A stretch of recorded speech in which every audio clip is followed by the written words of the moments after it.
This video is sponsored by CuriosityStream. When you sign up at the link in the description, you also get access to Nebula, a streaming video service that City Beautiful is a part of. When you think about hopping on a ride in Walt Disney World in Florida, your mind probably goes to Space Mountain or the Teacups. But there's another kind of ride at Disney World, one that's essential to the smooth operation of the 4 parks, 33 resort hotels, and 1 campground. If you read the title of this video, you know where I'm going with this. I'm talking about the Disney Transport System. Why is the City Planning Channel discussing resort transportation? Well, Disney Transport is very similar to a traditional urban system. Let's look at geographic size and ridership. Walt Disney World is about 100 square kilometers, about the same size as San Francisco or Manhattan, so Disney Transport has to cover the same area as many cities. Ridership is also city-sized too. Disney doesn't post ridership numbers, but we can make some educated guesses.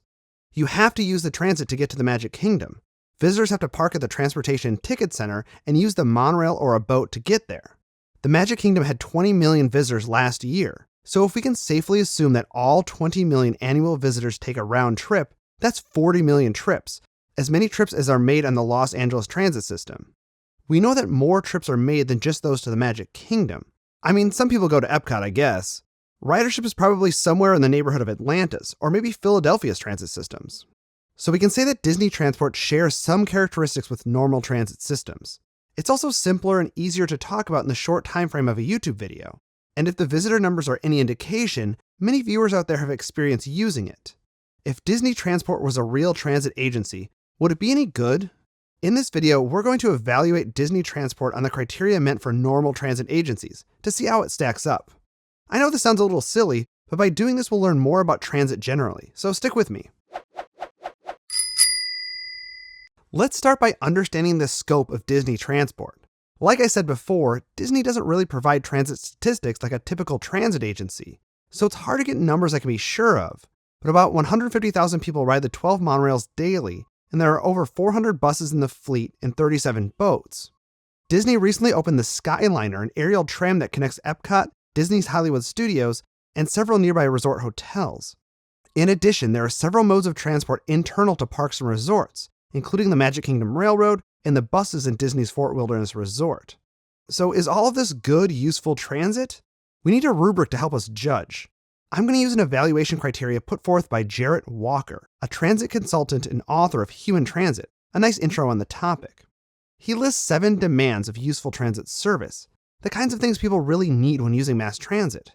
Let's go through each of these and evaluate Disney Transport. If you're familiar with another transit agency, you can follow along and think of how these elements apply to your system too. Number 1, it takes me where I want to go. This one is all about stops and stations. Are there stops close to where I start my trip? And is there a stop right where I want to go? This can sometimes be a challenge for transit agencies, as it's difficult to provide transit coverage to every single person in a metro area. Some people will be far away from a transit stop. Transit agencies often have to choose between coverage and frequency. Do they serve as many people as possible with infrequent transit, or fewer people but with more transit? Here, Disney Transport has an advantage. They designed all of the resorts and theme parks and placed transit stations right up front, providing easy access for transit riders. When resort hotels are large, they provide internal transit or multiple stops to reduce the amount of walking you need to do to get to a stop. So according to this demand, Disney Transport is great. Number 2, it takes me when I want to go. There are 2 key concepts when evaluating if a transit system takes you where you want to go. The first is frequency. How often do vehicles come? In Disney, buses typically run at 20-minute headways. Boats operate at 15 to 30-minute intervals. Monorails operate more frequently, typically every 10 minutes or so. That's all what I would consider pretty good. A high-frequency, low-headway service is something 10 minutes or less. It's twice as useful as 20-minute headways and at about the threshold when you don't really need to consult a schedule to plan a trip. Your average wait time is only 5 minutes. The 20-minute headways Disney buses use mean an average wait time of about 10 minutes. That may be more acceptable for people on vacation, but not as great for people trying to get to work on time. The second concept is span, the measure of when a service begins and when it ends. Disney gets high marks here because it runs transit starting about 45 minutes before parks open and 2 hours after they close. There's little risk of getting stranded at the exit of Magic Kingdom at 11 p.m. In the real world, span is more challenging as people work at all hours, but it's typical for a transit system to offer reduced service or stop it entirely in the middle of the night. Number 3, it's a good use of my time. We all value our time and want to get to our destinations as soon as we can. We often choose our mode of travel based on how fast it can get us to our destination. Well, how fast is Disney Transit? You have to consider all parts of the trip. Boarding is relatively fast as there's no need to pay to step on. In most cities, this is called a proof of payment system, where you have to show a ticket you purchased before boarding if a transit official asks you to produce it. Disney's transit system is free, so it's not even proof of payment, it's just no payment. Disney buses are typically direct from the resort hotel to the park and back again. Only a few buses make multiple stops and you typically don't need to transfer. This speeds up the trip considerably, making it comparable to taking a car or taxi. As for the speed of the vehicles themselves, that varies by mode. The monorail, with its dedicated right-of-way, can move fast without concern about traffic.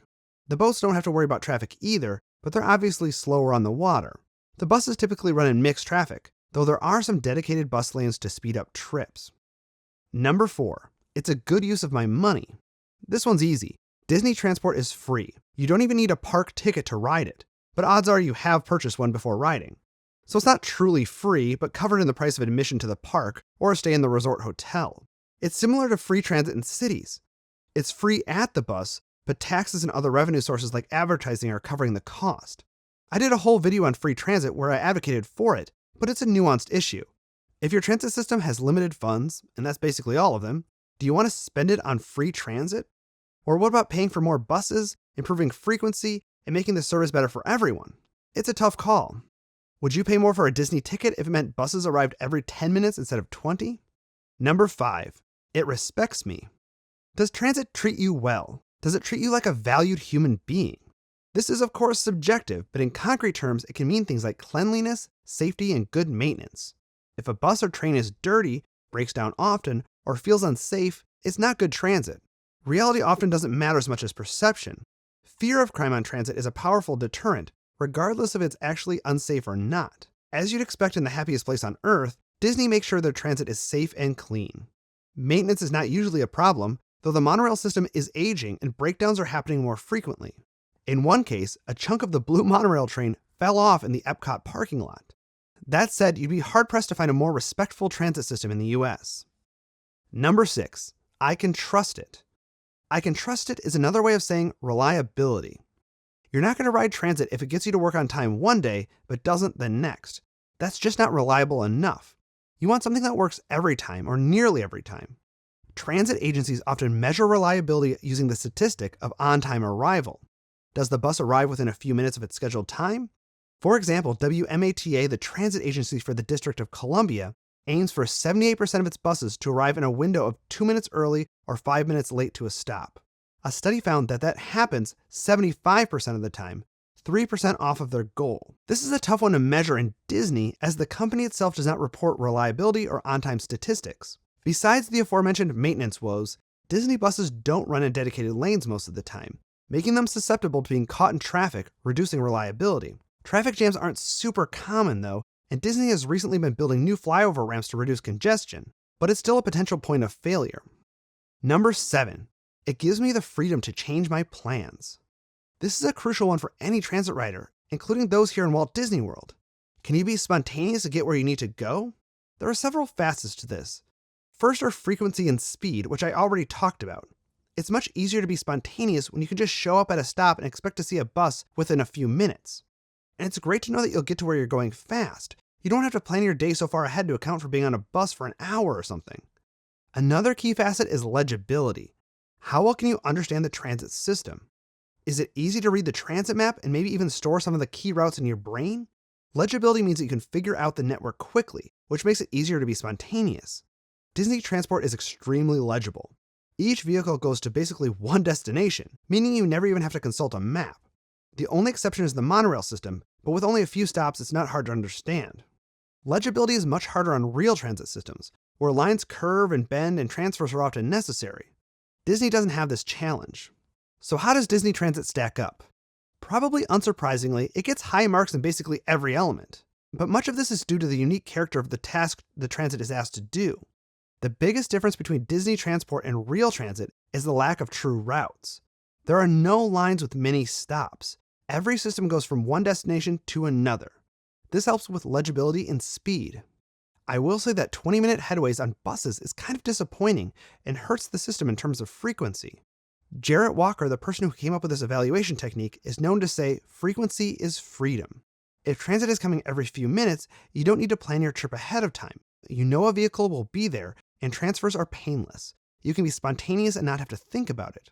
At high enough frequencies, I'd argue that most people would prefer transit to cars, as you can get places quickly and easily without having to drive, provided that the transit system respects its riders enough to provide a clean, safe, reliable service. I realize that it's somewhat of a strange idea to apply criteria aimed at real transit services to one for a resort, but I hope to help you think about how mass transit systems offer value to the communities they serve. Disney Transport, like all other transit systems, has unique challenges and has to make trade-offs to maximize its utility for its users. There is one service that offers plenty of utility for its users, and that's Nebula, a streaming video service founded by great creators like Kirk Gazat, CGP Grey, Wendover Productions, Real Life Lore, Polymatter, Real Engineering, Lindsay Ellis, and somehow also me. This is a place where you can watch all of our videos ad-free and support a whole bunch of quality creators at once. The creators get to experiment with different kinds of videos that may not be a great fit for YouTube. For example, I recently published a Nebula original video called Planning Ancient Rome. This video traces the growth of the Eternal City from Romulus, Remus, and that wolf, right through the height of the Empire. I'm really proud of this project because I think it's the first time anyone has done a video that shows Rome's growth like this. It's just really fascinating, and because it's a Nebula original, the production values are through the roof. It's 20 minutes of beautiful maps. For the insanely low annual subscription price of $19.99 or $2.99 per month, you get access to Nebula, which includes my original Planning Ancient Rome. To make this deal even better, Nebula comes bundled with CuriosityStream. CuriosityStream offers a vast library of high-quality documentary films from the likes of Stephen Hawking, David Attenborough, Jane Goodall, and more. So to recap, for $3, you can check out my new video, support City Beautiful and dozens of thoughtful creators, and access a huge library of professional documentary content. To get access, visit curiositystream.com/citybeautiful. There's a link in the description.